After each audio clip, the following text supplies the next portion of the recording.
Tonight, Tullow says it is engaging government for the acquisition of a new oil block. This after it missed out on the first bidding round for a new oil block in the country. Chief Financial Officer of Tullow Oil PLC, Les Wood, disclosed this when the company took its turn at the Ghana Stock Exchange's Facts Behind the Figures session in Accra.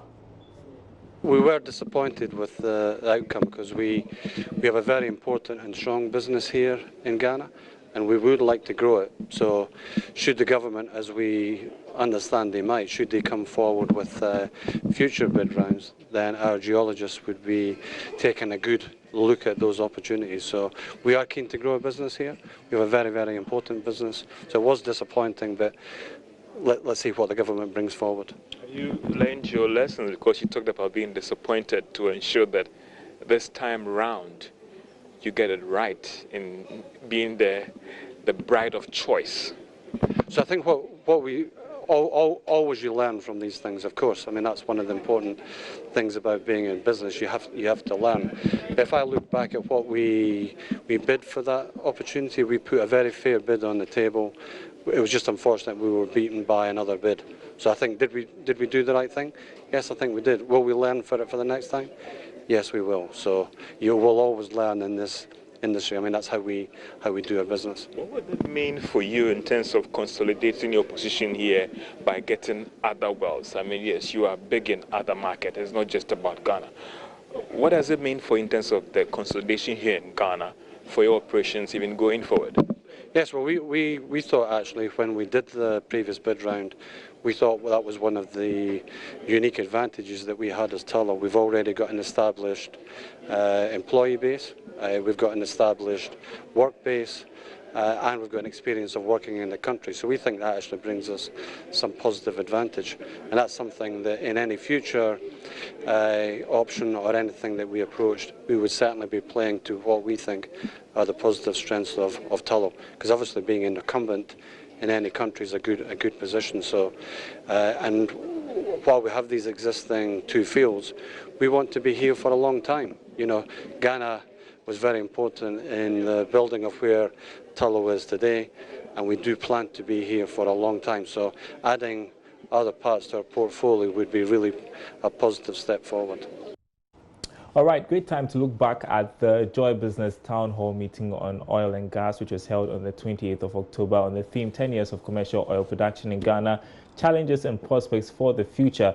The debates have just begun on how exactly we can get the best out of black gold or oil, but do we understand some of the fancy words used in the industry in the Ghanaian context, or is it slippery in our brains as oil itself? Nice play on words. Joining me in studio, Joy Business analyst and researcher Philip Namfori to break down some of the key jargons used in Ghana's upstream oil industry. Let me test you on this, ABFA.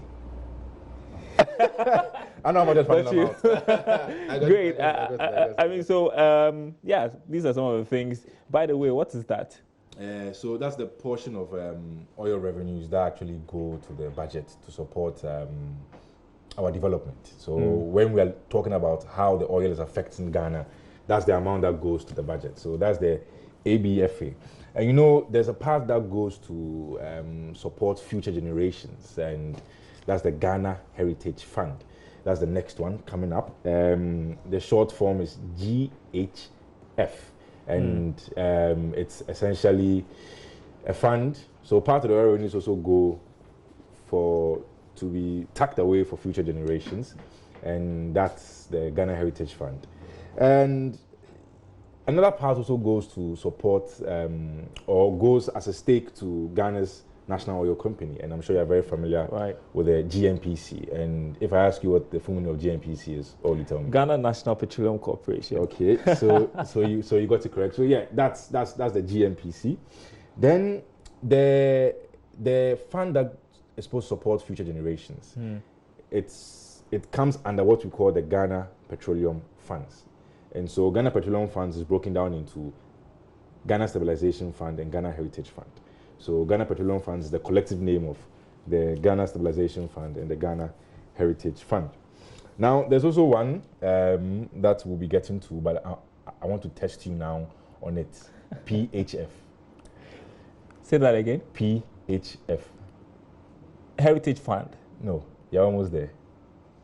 P, petroleum. Petroleum Holding Fund. Boom. That's it. So right, I thought you said GHF. No, PHF. Petroleum Holding Fund. Yeah. So when the royalties, surface rentals, corporate income taxes, when everything comes in, this fund is at the Bank of Ghana, and that's the storehouse for all oil revenues before they are distributed to their various points, like the ABFA, the GHF, and the GSF. And then, yeah, go ahead. And the last one is the an institution mandated, and before it's shown, I want to test you on this one. No, that's not fair. It's very fair. So an institution mandated to oversee ensure that there's efficient spending in oil revenues. What's that institution called? Tick, 3. No, you have to give me clues. Okay, PIAC. Oh, come on. Public Interest and Accountability Committee. Yeah, so that's essentially some of the jargons that we throw around when it comes to the discussion within the Ghanaian context. Yeah. All right. I mean, it's important we talk about some of these things because we often say that we are an oil economy, and we are also stakeholders, right? So we need to understand how this thing works, the various institutions and funds that have been established so that we can monitor where the money goes. Of course, that was the point, right? How we efficiently spend our oil money. And that's something that came up really at the forum. Before we go down, there's the last one, PRMA. That one's for you. PRMA. So it's the Petroleum Revenue Management Act. Okay. I'm very smart. So That was hit it. So that's Philip Namfori, my good friend Philip Namfori, breaking it all down for us. As we indicated, it's important we know some of these things because we say we are an oil economy. We need to know what's happening in the system and all of that. Later on, he'll be coming with that's PM Express. That's at 9 p.m. You want to stick around for that. Thank you very much indeed. Well, still related to the oil sector, workers of the Volta Lake Transport Company are raising red flag over an abandoned vessel at Akosombo in the eastern region. The workers want the vessel belonging to Bulk Oil Storage and Transportation Company, BOSS, to be released to the VLTC. The vessel, which is made up of 2 fuel barges, a floating dock, and a pusher tag, have remained unused for many years. Kwame Yanka has more in the following report. 2007, under the then Managing Director Joseph Adoyobo, BOSS contracted Walcon Company Limited, a Korean company registered in Ghana, to build 2 barges. 4 years later, 2 more barges, a floating dock and a tugboat, were built for BOSS. However, BOSS could not engage in the onward transportation of fuel on the Volta Lake due to the presence of VLTC. An agreement was then reached for BOSS to release 2 of the barges to VLTC to transport fuel to the northern part of the country. Since then, the rest remain unused, and this has made VLTC workers worried and unhappy about the storage company's posture. Victor Amwa is chairman for Junior Staff Union. There was an agreement that we should sit down with BOSS and negotiate and buy the facilities. Whilst we are working, we are paying them. So this negotiation started, but it looks like BOSS was not forthcoming. So at a point, it collapsed. To be frank with you, as we speak to you, we have gone into MOU with them to operate 2 of their barges. The other 2 that they have built have been sitting there for the past 5-6 years, not being operated. The floating dock is also lying there, not being operated. The tug has been sitting at the port for the past 4 years, not being operated. And for we believe that it's a taxpayer's money. So we are calling on government to intervene and allow VLTC to buy the facilities and operate. And for us, that is the only way VLTC will continue to be in business. Meanwhile, head of corporate communications at BOSS, Malik Ajay, says plans are underway to use the facilities. From a technical analysis that had been conducted, the barges are capable of doing multiple product transportation. Given that the barges are going to concentrate on the shipping up north of diesel, the only option for getting petrol up there for onward transmission to Bolga for the demands of the domestic market and export is to use the BRVs to still pick products from the Tema depot up to Bupe, get them discharged there, and then pump them through the B2, B3 pipeline to Bolga to meet that one. But I know very well that the technical team is working around the clock to ensure that we'll be able to send both petrol and diesel through the barges. Though VLTC currently operates 2 out of 4 barges belonging to BOST, the workers say the rest must not be left to waste away. Finance Minister Ken Ofori-Atta says the 2020 budget would focus on gains made over the past 3 years. The minister is expected to present the budget to Parliament in 2 weeks. But what other areas would the budget focus on? There's more in this report filed by JoyNews. This would be this administration's last budget for President Akufo-Addo's term in office. It started in 2017 with a focus on sowing the seeds for growth and jobs. In 2018, it was themed Putting Ghana Back to Work. And in 2019, it was focused on a stronger economy for jobs and prosperity. The Minister of Finance now says sustaining gains made so far would be the focus for the 2020 budget. So what would he be sustaining?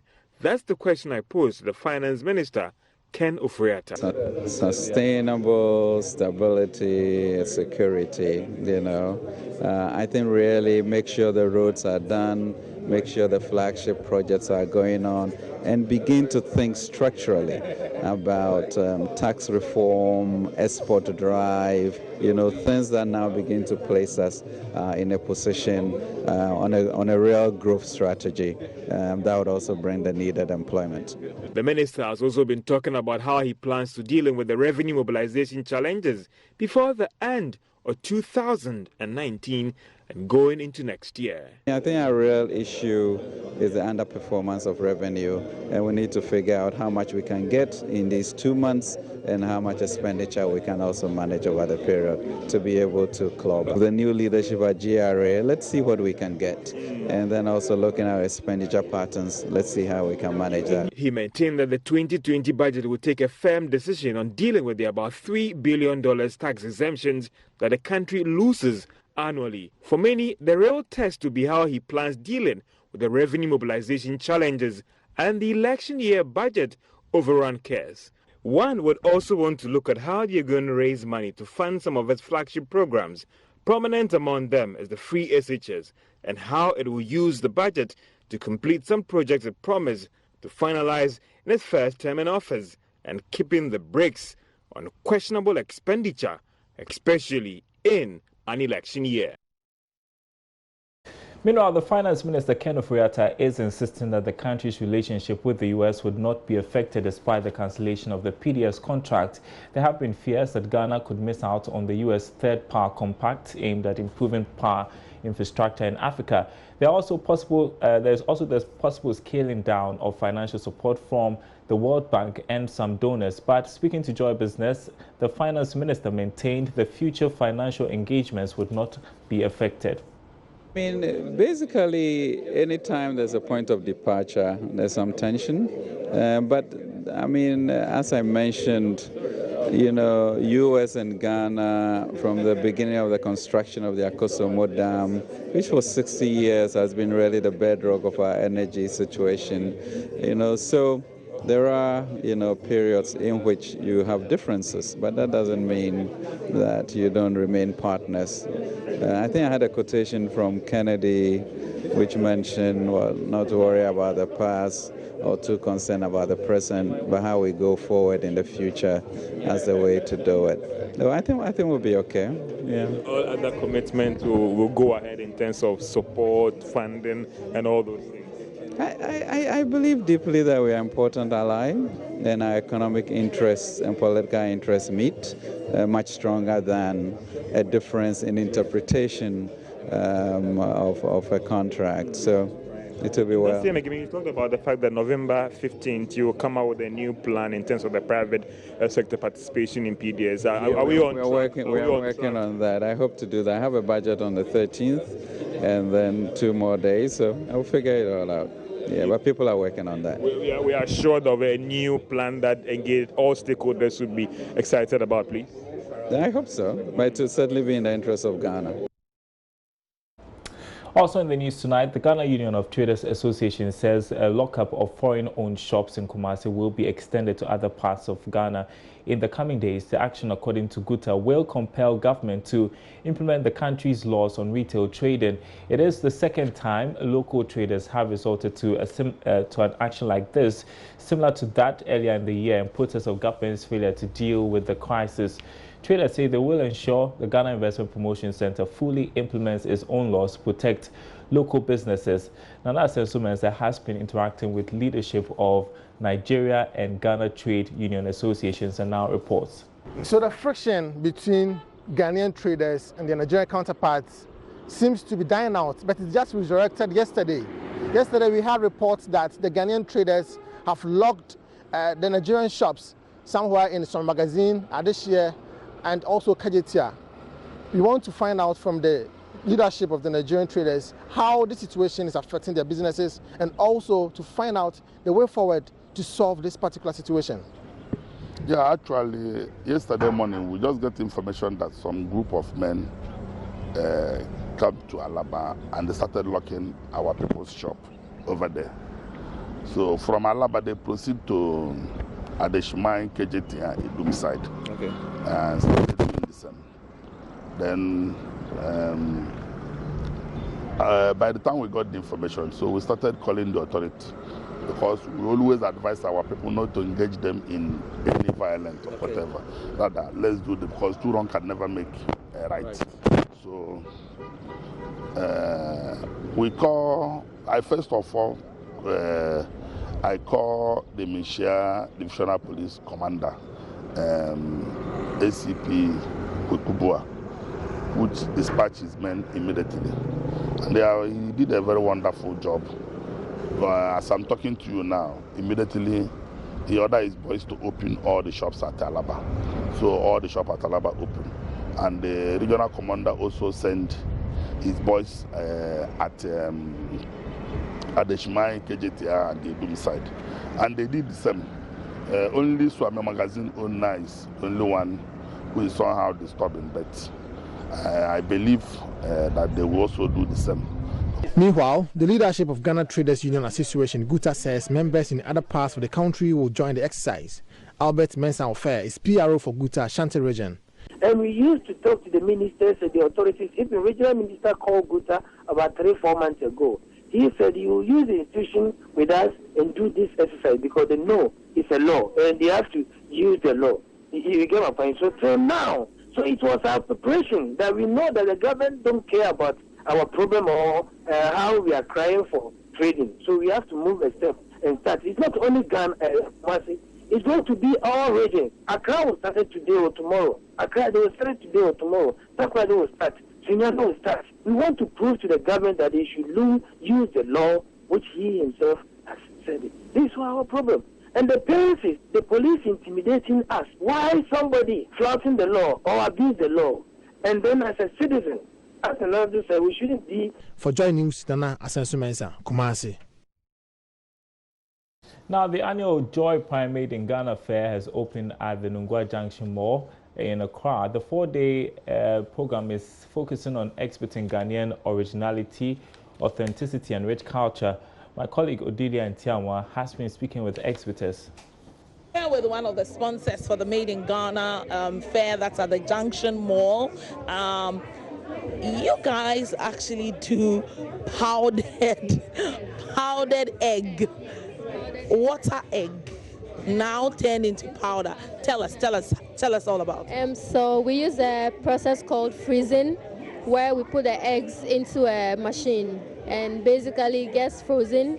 We take the shells out and we crush and we powder we put them into the sachets. That's all basically. Yeah. And so when I sort of like fry this, how does it go? How am I going to fry it once it's in powder form? Once it's in powdered form, so let's say for instance you take a teaspoon or tablespoon of the powder, you add 2 tablespoons of water, you mix it up for it to be fine, and then you pour it in your oil, and that's all. If you want to add vegetables to it, it's advised that you add maybe an extra 1 teaspoon of water, and then you mix it up, and that's all. You have your omelette, you have your fried egg. We use it for contemporary stew, for baking, for pastries, everything that egg can do. Basically, we just made it more simpler. Yes. So how many eggs are in one pack like this? A pack like this, there are a minimum of 5 eggs are in this. Yes. And so this is... And so how do I know that I'm not eating too much eggs? For example, if I want to just eat 2 eggs, how do I know what to fetch? So that's why we again talk about the use of the tablespoons. So if you use 1 tablespoon without heaping it too much, that should be around 1 egg for you. Yes, that is how we measure it when we are packing it. So, and how's it going? How's the market responding to it? People are actually surprised. A lot of people come and they're surprised that, wow, are we sure it's 100% natural? Are we sure we haven't added anything? I mean, but it is. They are responding well. So far, so good. Yeah, this is our first time out on a fair, so it's doing so well. Yeah, good. Tell us, you were talking about how natural it is. So how are you preserving it? How long can it last? Yes, that is the best part of it. It has a shelf life for about a year. So if, for instance, you take the seal off and you use it, you can just seal it back by using your hand on it like this. And then you can keep it for almost a year. Yes. It doesn't, yes. Unlike the natural eggs that if you put them down by a week or 2, you go and you break it and then it's spoiled. This is much more better. Yeah, that is one of the best advantages about it. Yeah. So apart from just frying it into an omelette, can you practically use it for everything that you would want to use egg for? Exactly. Everything egg can be used for. It can be used for. I use it at home for kontomire stew, use it for gari foto. I have a friend who recently used it for kose. I don't know how to do that, but she used it and she testified that it was great. So everything that egg can be, raw eggs can be basically used for, you can use egg powder for. Yes. So me, when I'm doing my egg stew or my kontomire stew, I like to sort of like have the egg heaped at one side that I can really see it as if I fried egg and put it inside. Now that it's all like this, how do I make sure that my egg doesn't break in my stew? So the process is still the same. Just like you beat your natural raw eggs and pour at one side of the bowl for it to cook. The same way, once you mix it up, you can pour it at one side of the stew, just like the way raw eggs are used. The use is the same, so you still get exactly what you want. Yeah. Well, so if you're looking for them, they're called the whole egg powder.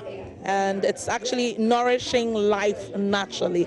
They're the Junction Mall, and they're one of the sponsors for the Joy Prime Made in Ghana Fair. Don't miss it. Come to the Junction Mall, and you definitely will find them. Interesting stuff there at the Junction Mall where the Joy Prime Made in Ghana Fair is underway. That's it for the bulletin tonight. More news on our website, myjoyonline.com/business.